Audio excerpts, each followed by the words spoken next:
Hey guys, welcome back to First Class Convo. It's Cindy here, and boy do I have an informative topic today. As you know, October is Breast Cancer Awareness Month, and I was brainstorming trying to think of a great way to bring it to my platform. And I thought, what better way than to sit down and talk to some people who may have worked in that field or who have knowledge about it. So that's exactly what we're going to do today. I have not one, but two special guests that are actually here live in the studio with me today. And we're going to talk about it. We're going to talk about how it's a subject that we're afraid to talk about.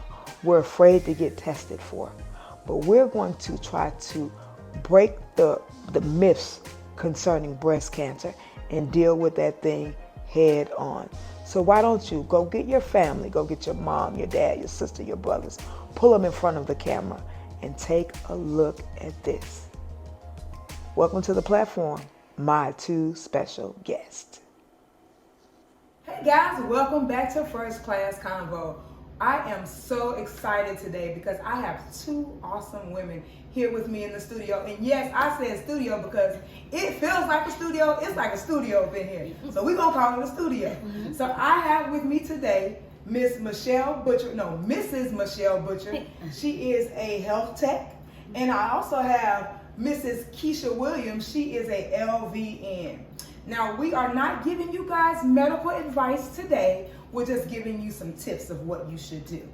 So with that being said, I'm going to have each one of them introduce themselves. Michelle, we'll start with you. Greetings, everyone. My name is Michelle Butcher, and I am a health tech at Audie L. Murphy Memorial Veterans Hospital. I've been with the VA system for going on 19 years, and I have been in the medical field, believe it or not, over 30 years. Oh my goodness, that is amazing. How did you get your start? I've always wanted to be in the medical field. So as a teenager, I started working in hospitals. My whole education was always driven and geared towards the medical field. So after I graduated my senior year, I started working at a nursing home. Went straight into college, where I, believe it or not, I was a pre-med major. So I was actually studying to be a doctor. Oh wow! And then it was a lot. So I changed it to nursing, and after my first year going into my sophomore year, I met a recruiter who talked me into going into the Army Reserves because they mentioned those fabulous words, GI Bill. I was like, oh, nursing school is not cheap. This is gonna be great because they're gonna give me money for school, and they did. And the rest of my ankle. Wow. But I wouldn't take it back for anything in the world. So I have been doing this forever, and I've been doing nursing on and off for years, because life happens. When I retire, which is in 3.5 years, I'm going to go and get my bachelor's because I'm still a student at Chamberlain University. So when I have the time, because I'll have the time when I retire, I will, because it's only 18 months left, is all I have. I'll get my bachelor's and then my master's in the subject that we're talking about is something that is dear to my heart, so that's where I'm going to be focusing on when I retire. That is so awesome. Thank you so much for sharing. Not a problem. Also, Mrs. Keisha Williams, what about you? Tell us a little bit about you. Well, my name is Keisha Williams. I have been an LVN. It just made 18 years this year. Oh my goodness, congratulations. Yeah, that was a big deal. But as far as like history, my parents were in the medical field. So my father's a cardiovascular tech, and he thinks he's famous. Okay.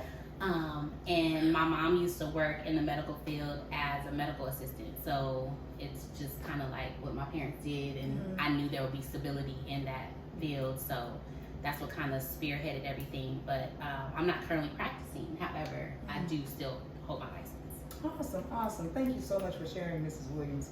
I definitely do appreciate that. And I'll flip-flop and call you Keisha Michelle. And I might throw your last name in there. So today, guys, I want you to grab your sisters, your aunts, your mothers, any female in your family, and pull them to the camera and have them to keep their eye on the conversation that we're about to have.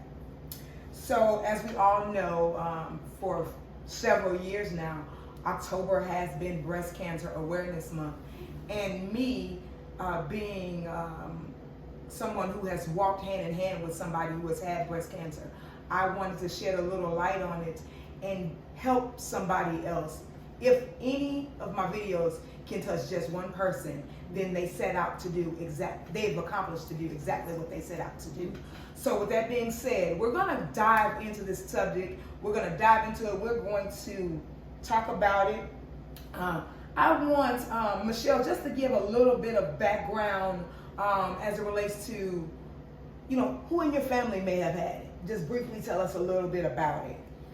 Well, unfortunately, breast cancer is very prevalent in my family because all of my aunts, which would put it 5 aunts, because my mom is 7 of 7. So her older siblings all were diagnosed with breast cancer. And I also had a cousin who was diagnosed with breast cancer years ago. And unfortunately, she came out of remission and it metastasized. So she died the same year that my mom found out that she had breast cancer. So yeah, exactly. It's been one of it's a mission for me to try to figure out how we can do something about it, because I even told my grandmother what I would like to do is, with my degree, is to go into research for cancer, because we need to get a hold of this. We need to do something about it, and everyone needs to be educated on the signs and symptoms before Absolutely it gets farther on. I agree 100%. I agree 100%. What about you, Keisha? Has anybody in your family ever had it, or anybody close to you ever had breast cancer? Fortunately, no. As she sits here and tells her story, I'm just like, wow, no. I'm thankful for that. Yeah. However, I've had patients that have had cancer, so to where you're having to care for someone who's experiencing that, and then the interesting part is sometimes you're having to care for their family as well. Oh wow. Because it's not an easy transition. It's not even an easy conversation to have. Yeah. So sometimes you'll find people that have cancer and they won't even tell their families. Correct. Oh wow. They'll because they don't want them to, oh my gosh, you have cancer, what are we gonna do? Yeah. Because it takes a lot of just controlling your thoughts and everything like that. So I haven't had to experience that with anybody, family or close friends, but as far as patients, yes. Wow, that's definitely a blessing. I personally myself, no one in my family has ever had it. However, I have had friends that have had it, and so I know what it's like to be there and walk with them on that journey. Yeah. And it's not anything to be taken lightly at all. So let's talk about. I want one of you ladies to tell me, why is it so important to raise awareness to breast cancer? Why is that so important? Because cancer is the silent killer. People walk around, as we were already discussing, having cancer and not knowing that they have it. They'll treat it like it's a common cold, or it's the flu, or it's some other itis, some other sickness that's been going on. And then after, you get treated for this and this treated, it's usually something that's underlying, and most people don't even recognize that it's something underlying. Okay. Case in point, like I mentioned when we were talking off camera, like my husband was diagnosed with esophageal cancer, but they didn't know it was esophageal cancer because they were treating him for his gallbladder. So he didn't know. Sorry, y'all. I touched my watch and I stopped recording. I did not mean to cut Michelle off because she was talking some good stuff. So, Michelle, if you would continue. Well, I would say, like, my mom walked around for 2 years with a lump in her breast. And I think she knew, but she wasn't certain because, the fear of, I may or may not have cancer.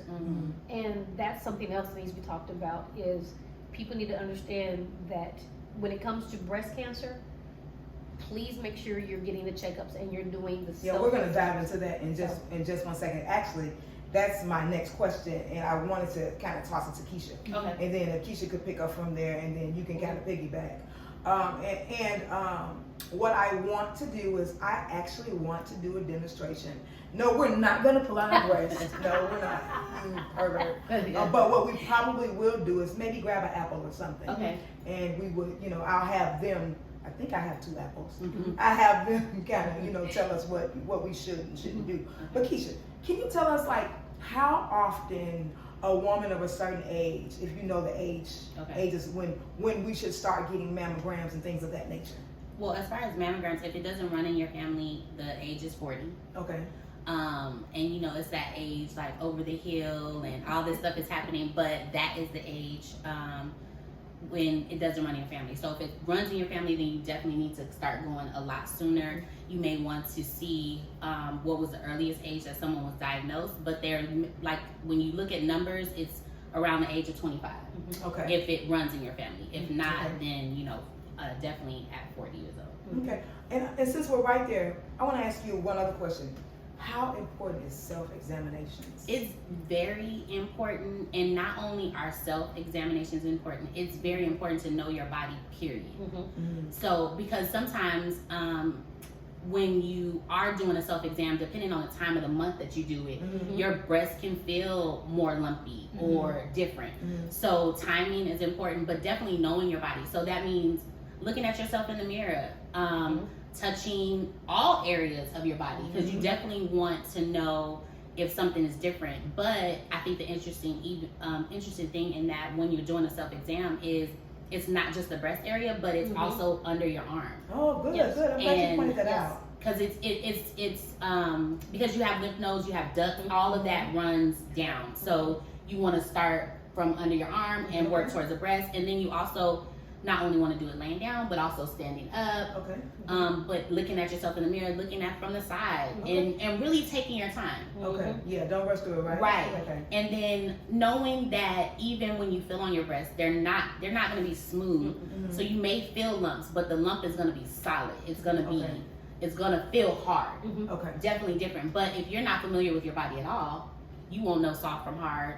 Exactly. Okay. So yeah. Well, thank you for adding, because sometimes we aren't familiar with our bodies because of society. Right. You know what I'm saying? So yeah, I definitely understand where you're coming from with that. Michelle, if you could, can you jump into a few preventative measures that we can take to kind of course, there's no way to fully avoid it. Correct. But there are some things that we can do. So what do you think some of those things are? What are some of those things that we can kind of do to help kind of avoid it? Well, first and foremost is definitely education. Start as soon as possible. When you're going to your doctors, especially for females, when that onset of your menstruation cycle, that's the time that you need to, hey doc, can we talk about breast cancer? Because my breasts are going to change because now I'm menstruating.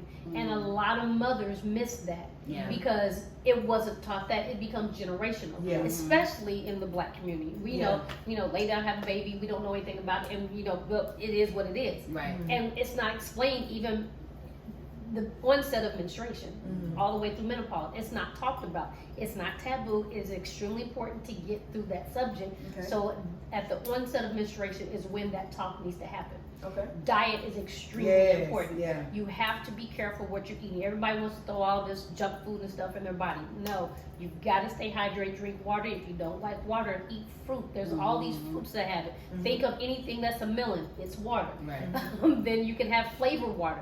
There's all kinds of ways to ingest water into your body.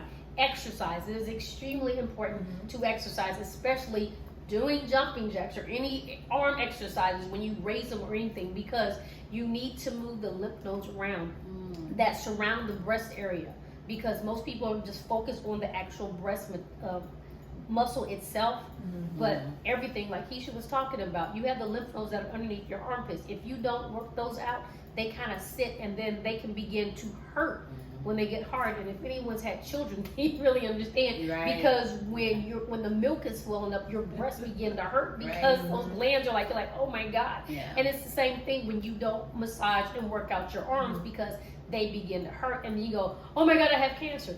It's probably not cancer. It's the fact that you haven't moved those lymph nodes around, you haven't moved the muscle around, and you need to properly move them around, which is the reason why you need to do the self-examinations, because you are massaging that tissue. So if you happen to have a inkling of a tumor, you would have popped it, because the microcell of a tumor can easily be massaged out in a breast.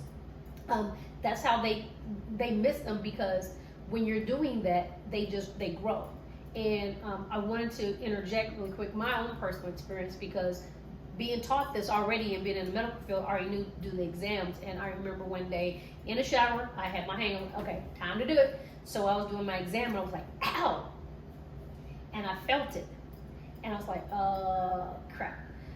I already knew that it wasn't malignant, but I knew that it was definitely a mass. Mm-hmm. So I went to my doctor and I explained to him what was up. And because me and him, were on one accord, we did an exam and he said, yeah, it was definitely a tumor, but it's benign, as you thought. So he gave me medication to take for it to shrink it, and it was gone. So now I have to be even more fervent with doing my exams, especially since breast cancer runs prevalent in my family, which is why I do my due diligence, do my exams. And I was very grateful. So people need to also understand that when you're feeling that and you feel that mass, it may not always be cancerous.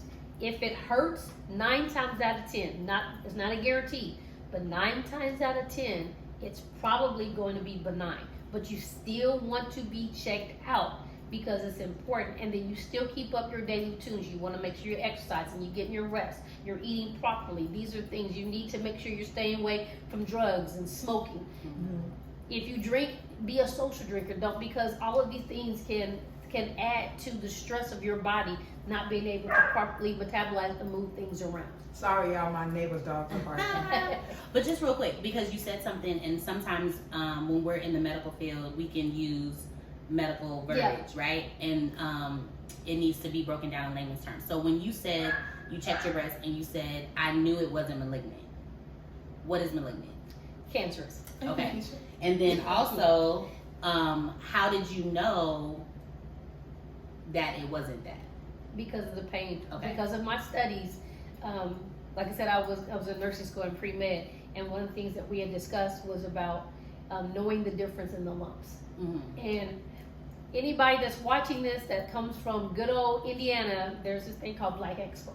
I love Indiana Black Expo, and I'm sorry, but I can't attend.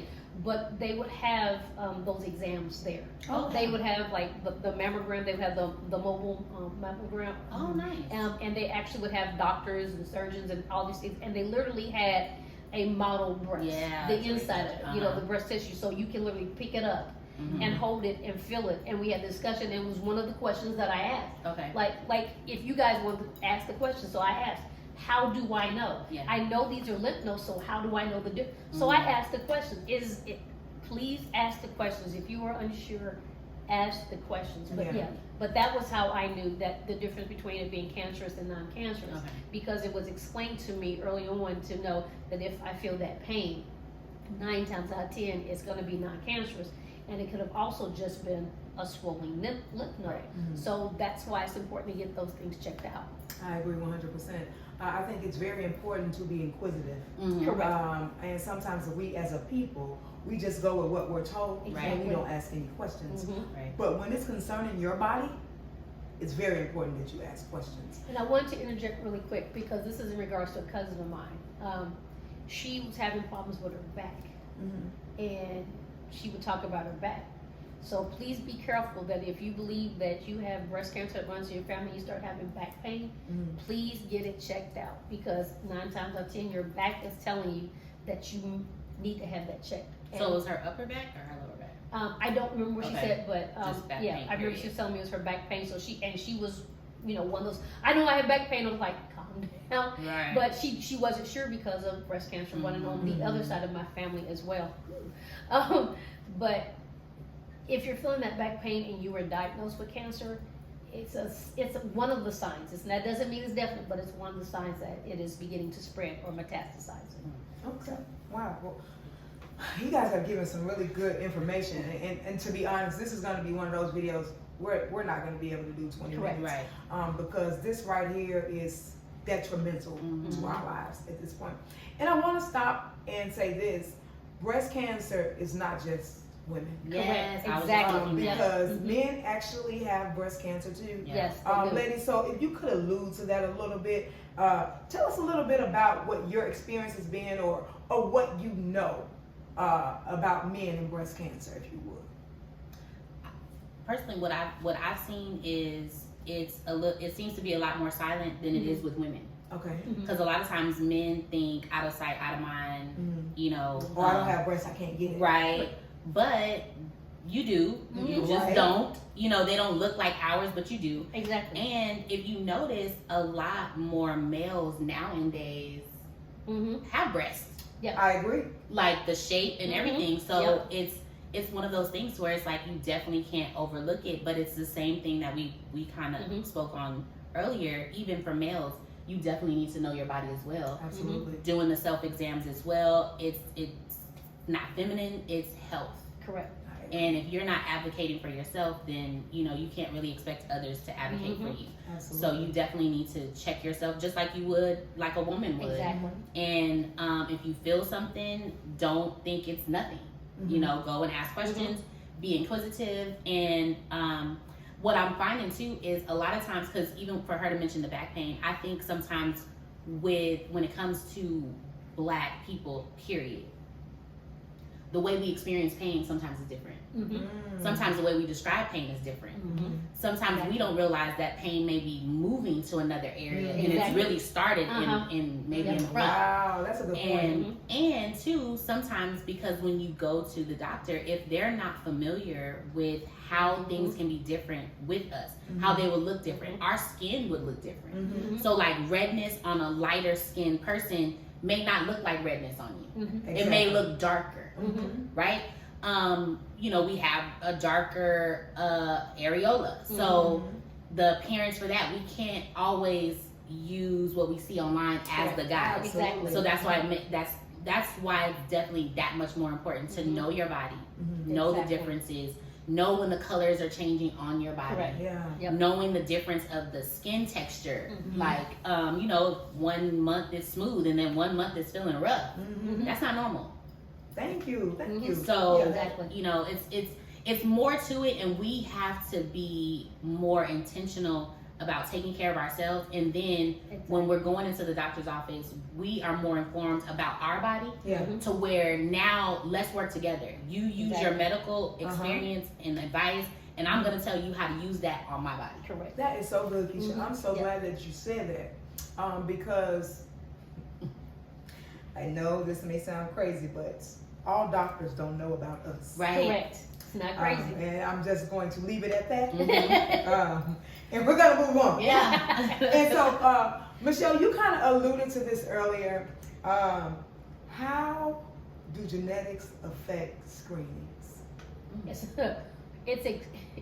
plays a ginormous effect because, like, for me, it runs in my family about 90% on my maternal side, and on my paternal side, it's there as well. It's not as prevalent, but it's there. So I'm like, oh, come on.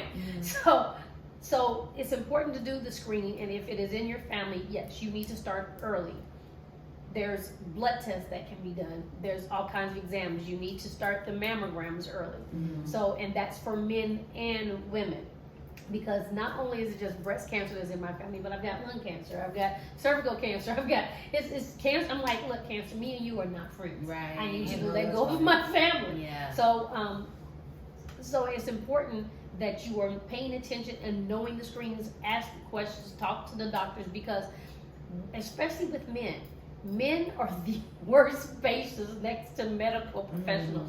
They will not tell you, like, anything wrong? Nope. And you're like, you'll sit there in pain for years and not say a word, and then all of a sudden you're spitting up coffee grains, and you're like, oh, I don't know what's going on with me, because you have cancer, or you've got something else that's going on. So there is no shame in going to the doctor. There is no shame in telling, as a guy, a woman, I don't feel good. It's not, if you are one of those women that just like, I'm just going to suck it up. Don't suck it up. No. You really need to go. And if you don't to care the about doctor. yourself, your family cares about you. Exactly. And it's important that you have to realize that you're not living here for yourself. You're living for others. If you have children, you're living for them. If you have siblings, parents, you're living for them. So it's important that you do take care of yourself, because it matters, and you could be a walking testimony for somebody else Yeah. that is just waiting for somebody to take that first step. Like, And if you raise their could, hand. I got some stuff that I put down here pertaining genetics, and I don't know how to say some of this stuff. So I'm going to give it to you because you kind of alluded to it, but it's underneath number 5. And so mention any of that stuff if you would. Okay, so you're saying, how do genetics? Yeah, so you affect answered that your immune question, system? but Women who are at high risk of breast cancer should have a mammogram annually starting at the age of 30, followed by a supplemental screening of the MRI. That's just the magnetic resonant imaging. That's the big tube that people go in. I just say take a nap. And then it says high risk women include those who have a lifetime risk of breast cancer of about 20 to 25% or greater, which means it's in your family, like mine. Have a known BRCA1 or 2 gene mutation, basic genetic testing. That's the blood test. okay. That you have to do. Was expensive. And that's the expensive one. Yeah, and that's the one because it's a Do it's a marker. insurances normally cover those? Yeah, your insurance will cover a portion of it, but Okay. it is still an expensive test that has to be done. And then, so, you know, you have make sure that all your relatives have that exact same test. And then it just goes on, you will make sure you get the radiation therapy if you need it, so forth and so on. So yeah, Okay. that's basically what those are. And like I said, one thing they didn't mention in there is this, another blood test. It's called the CA19. That is another cancer marker. So they can trace it through your blood if there's any chance of you having not just breast cancer, but any cancer. So yeah, even though we're talking about breast cancer, when we come back later on the year or next year, when we're talking about all cancers, people need to pay attention to all of the cancers. I agree 100%. We kind of alluded to this a little bit earlier. And Keisha, I'll let you discuss this one because I think you talked about it earlier, but how common is breast cancer among minorities? The sad part about it is it's very common, and it's more common with Black women than white women. Okay. And I honestly feel like it's just because we're not doing the self exams, we're not having conversations, especially when it comes to family things like generational. So it's lack of communication, those real conversations, not being intentional about paying attention to our bodies, doing exams, a lack of insurance. Like, let's be honest, Yeah. a lot of us don't have insurance, and it's not only that you can't afford it, but you have to think about, if I can't afford it for me, I won't be able to afford it for my family. Right. Yeah. Yep. So lack of insurance, lack of communication, lack of paying attention to our bodies. And I think even when we do see something, the fear of the answer keeps us from going and really getting the answer.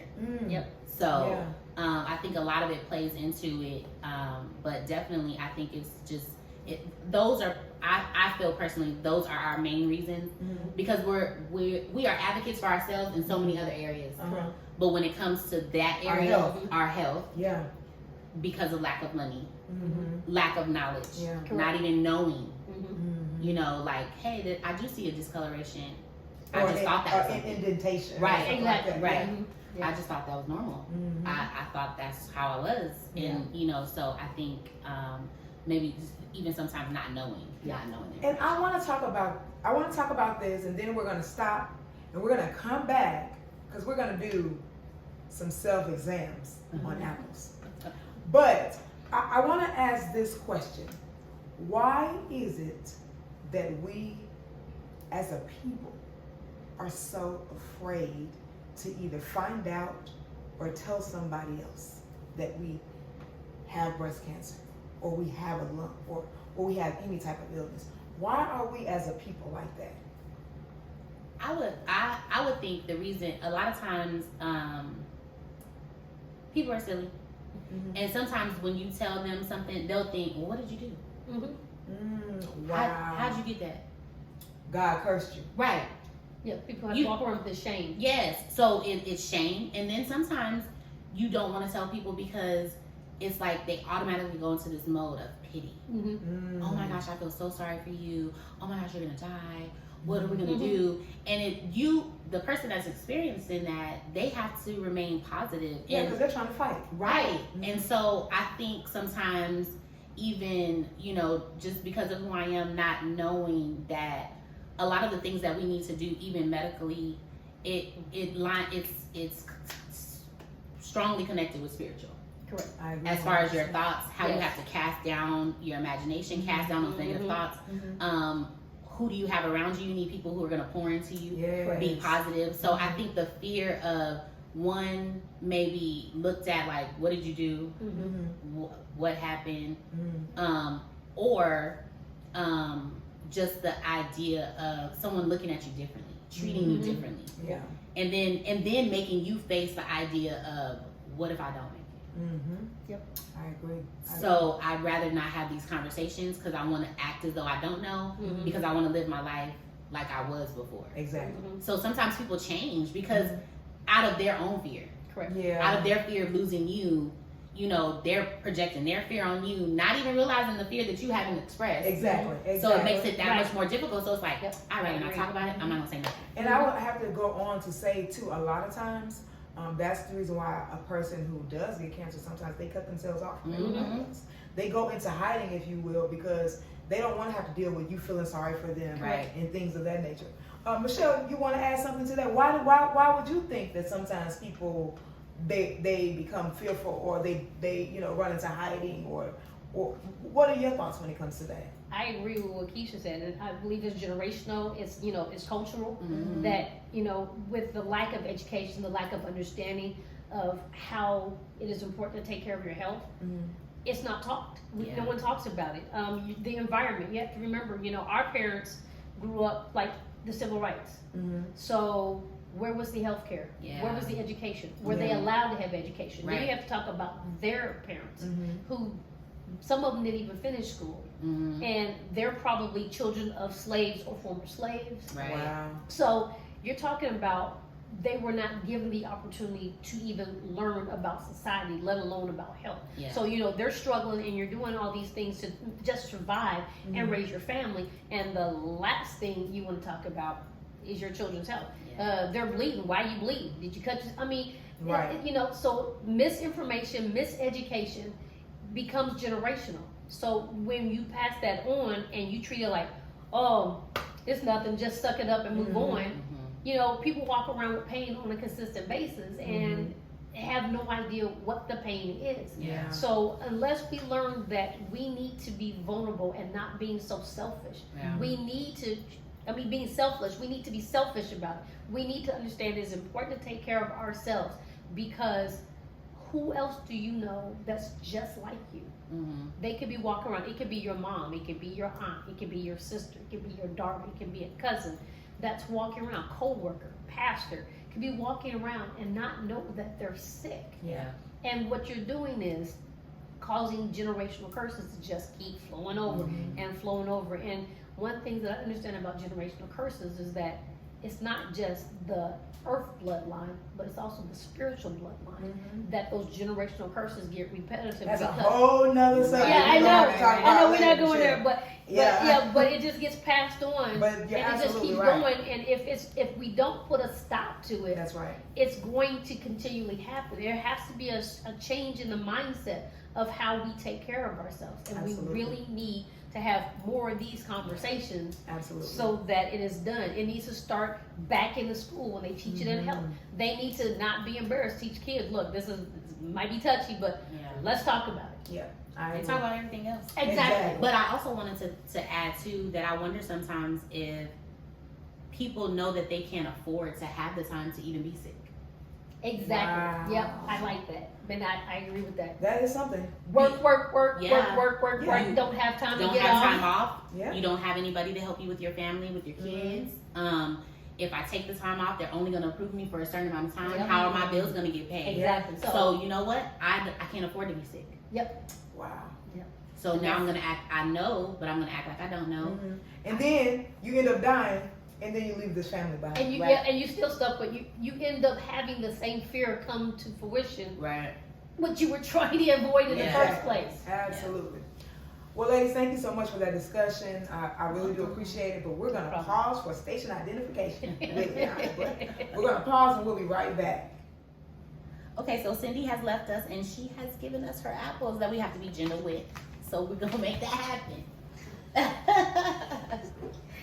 So as you can see, apples are not the actual size of a breast, nor are all breasts, as you can see, the same. So with everyone, when they're doing their examinations, no, you're not gonna be smooth like an apple. But as you can see, if you're looking and you examine an apple closely, you can feel it, and you can feel if it's hard, if it has soft spot, if it has ridges, if there's a rough spot on it, because this is the skin, just like your breast has skin. So what you'll do is, and I'll turn it this way because it makes it a lot easier. We'll just say that this is the areola in the nipple area. So when you're doing it, like let's say this is the outer part of your breast. So you just kind of massage it all the way around with your fingers. You hold your arm up, just do like it. So you just kind of feel all the way around until you get to the area, and you want to make sure that you squeeze here. You want to squeeze those lymph nodes right here. You don't have to squeeze hard. You just want to squeeze enough. If you're feeling pain, you're probably pressing too hard. But if you're starting to feel an abnormal pain, then you want to make sure you're making a note of it so that you can talk to your doctor and say, hey, I was feeling right here at the top of my breast and I felt something and it kind of hurt. I'm not sure what that is. And you want to make sure that you get an exam. But it's important that you do start outwardly. And all you do is you just gently massage it. And it's important to do this as often as possible, daily if you can.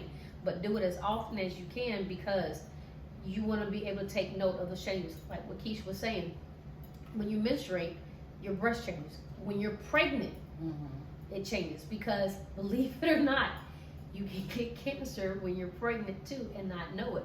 Or it becomes postpartum. So it's important to always check your breast. And all you do is just simple going around. I just want to add that not only are you going to do it when you're standing up, but you also do it when you're laying down. Just like your exams when you go for a pap smear and your doctor checks you while you're laying down. And you definitely don't want to rush it. You want to take your time. So, and then even with that, so the best way that I can explain it is kind of like, even like when you see someone milking a cow, you want to bring it forward. So you want to bring your hands, with your skin, probably with your two middle fingers, and just kind of bringing it. Just get yourself familiar with how your skin feels. And like she said, now depending on the time of the month, so everybody knows usually when we're on our cycle, our breasts are a little bit more tender. So what I would suggest is even touching yourself then, so you can see what it feels like when it's tender. And then know the difference from tender and pain. Exactly. Tender during a cycle, pain from something else. And so you want to do that standing up and sitting down. And what I would also suggest is even looking at your breast while you're in the mirror with your arms up, with your arms down, with your arms up to the side, and just seeing how they look, how they feel, and just really getting familiar and not be ashamed about it, and know that this is too part of self-care. Because a lot of times we're like, oh, go to the spa, go get waxed, go get your lashes done. No, do a breast exam. Definitely. Because if you're not here, all that other stuff doesn't matter. And it doesn't take a lot of time to do it. Yes, you still don't want to rush it, but I would rather take 10, 15 minutes out of my day to check myself than to have to wonder if my children are going to be my POA, if I'm going to be buried or cremated. I would much rather make that decision versus do I get chemo? Do I get a port? Am I having surgery? So it is important to take that time to examine. And also want to say, I'm going to raise my hand for us menopausal women. It's important to still do your breast exams, because after you hit that wonderful magic number that begins with a 5, it changes too. So if you felt them when you were 30 or you're 40, when you get 50, they still change. And the joke is, hey, the older I get, the more they get towards my knees. It's kind of like that, right. But that's because you need to keep checking the muscle tissue that's in there and check the lymph nodes, because they do begin to change, especially if you were a mother. Your lymph nodes are definitely going to change because you're no longer breastfeeding. You haven't breastfeeding probably at least a year. So you want to make sure you're consistently checking it, even when you become premenopausal and menopausal. And I also want to add, even when you're doing breast exams, you also want to sometimes squeeze on your nipple, not too hard, but you want to squeeze on it just to make sure that there's no type of discharge coming out. Now, if you're pregnant or, you know, just had a baby, that is going to be something totally different because you may have milk and everything coming out. However, even with that, that's even more reason to get familiar with your body to know the difference between milk and a discharge. Correct. So you want to do that as well. And then you also want to make sure that your nipples aren't inverted, like they're not like any belly button. Correct. That's not normal. So, you know, kind of like the apple, right? Right, kind of like the apple, like how it's indented in. So you want to pay attention to stuff like that. So ladies, I'm not on camera with you right now, but do you have any final words to share with the viewers? Just do your self-exams. Ask the questions of your family. Know your family history. It is important that you do take time to do self-care, especially when it comes to doing the breast exams, and make sure that you are going to your doctors to have the physicals, and try your level best to not be squeamish when they're touching you, because they're touching you in a good touch because they're trying to make sure that you're healthy. One thing that I would like to add is what I honestly believe is that we were made and created in the Lord's image, and cancer is not something of God. So even in those moments, we have to stay positive, and I would recommend like staying in your word. If you have friends that are in their word and you're not, you know, get with them, let them pray with you, and then plead those scriptures that speak about healing over yourself. Because it says in his word that by his stripes you were healed. So that means it was already done. So you want to look to the healing. Even if you're not feeling well, look for the healing and not the symptoms. And then you also want to tell your friends, even if you're at that place, if I'm at a place where I'm sad, let me be sad, but don't be sad with me. Correct. You know, I need you to pull me out of that sometimes. And then also know when you don't have the friends that can do that for you. So I would suggest getting you a great support system even before anything bad happens, because we never know what can happen. And I would just encourage, you know, to stay in your word and believe what his word says, because it's not of God. That is the truth. That's all I got. So on behalf of First Class Convo, I want to personally thank these two ladies right here, Michelle and Keisha. They just don't know how they made my night. This is amazing. We've had the opportunity to get to know one another better, but also educate some people as well. So on behalf of First Class Convo, I want to personally thank you, Mrs. Michelle Butcher, and you, Mrs. Keisha Williams. You ladies rock. Again, on behalf of First Class Convo, we're signing out. Good night, and thank you for watching.